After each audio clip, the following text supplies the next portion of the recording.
સમયને આધીન છે ને તમારે જોવું કે જેના મા બાપ વહી ગયા હોય ને એનું સંતાન હંમેશા પોતે ઘડાય ઘડાઈને એટલું પાવરફુલ થયું હોય ને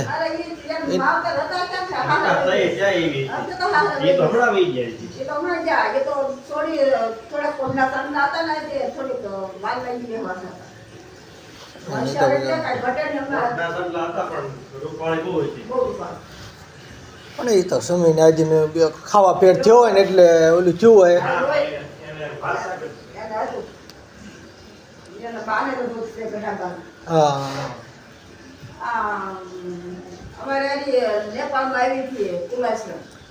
આપણે ઓલા પણ ગયા ક્યાં જગન્નાથપુરી ગયા હતી ઓફ થઈ ગયા એની દીકરી એને એટક આવી ગયો ને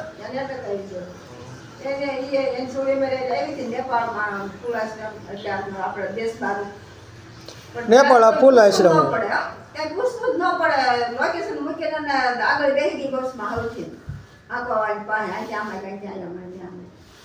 એ લોકેશન ઉપર બધી પાવરફુલ હોય ને ત્યારે અમુક છે ને આમાં કુદરતી જ એને બક્ષિસ એવી હોય કે એનું માઇન્ડ જ એટલું હાલતું હોય ને કે ક્યાંય એને જો કોઈની જરૂર જ ન પડે, પોતે એટલા ટેલેન્ટર હોય.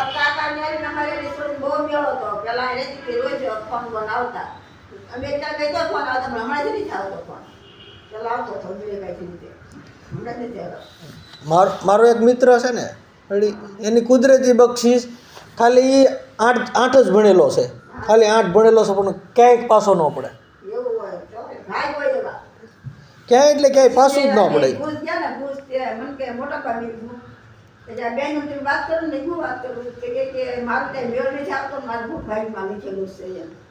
મેં કીધું બેન પગે લાગ્યા પછી બેન તાર છોકરીને જોઈને ખુશ થઈ જાય. વાહ કે તું તો એટલું બધું સુધરેલી ભણેલી અને તું અહીંયા ઘડી આવી, તું જાત્રા કરવા આવી હતી.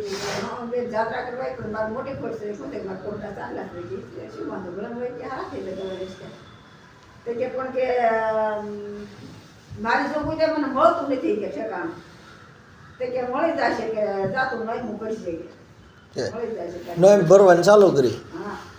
પછી મને કે બપ્પા શું કરે નહીં મન હું ભરતું ચાલે તો કે ક્યાં મન આઈ ભરવા આવું મેં આઈ આપણે નહીં ભરે રામપુરા દીધે લઈ રામપુરા જઈ દીધી રામપુરા મન ભરતી અને એને મળ્યું ને જઈને કીધું તને મળશે હા મા બાપ વગેનો છોકરો મળશે અને ગરીબ હોય હશે પણ જ્યાં તારે એની જોડાશે ને ત્યાં મોટી કંપનીમાં જોડાઈ જાય કે સારું કે આ છોકરીને તો કેટલો લાખ રૂપિયા પગાર હતો અને છોકરાને 30,000 પગાર હતો.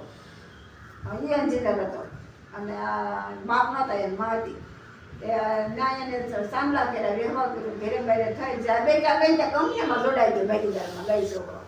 પેલા મંદિરમાં જોડાણો છો, આ મંદિર હોય ને મંદિરમાં કેમ અંકિત કામ કરે એવું કામ કરતો મંદિરમાં પછી એમાંથી કંપનીમાં લઈ લીધું. એ આજે કહું ને 8 જ ભણેલો છે. તે જો નેપાળ, લંકા, દુબઈ બધે ફરી આવ્યો છે. કાંઈ ભણેલો આવડતો જ નથી ને, વાંચતા નથી આવડતો. 8 ભણેલો વાંચતા નથી આવડતો પણ ક્યાંય પાછો ન પડે. ફોનમાં જોઈને બધું ફોનમાં ઓલું કરીને ઉયો જાય.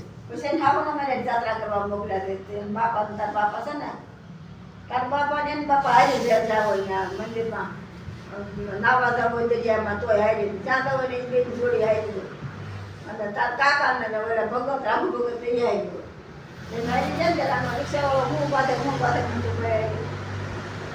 કે તમારું જીવન મારા હાથમાં છે હો કે હાથમાં તું શું કરી લેવાનો કરવા વાળો ભગવાન બેઠો છે ભગવાનને કરવું છે ને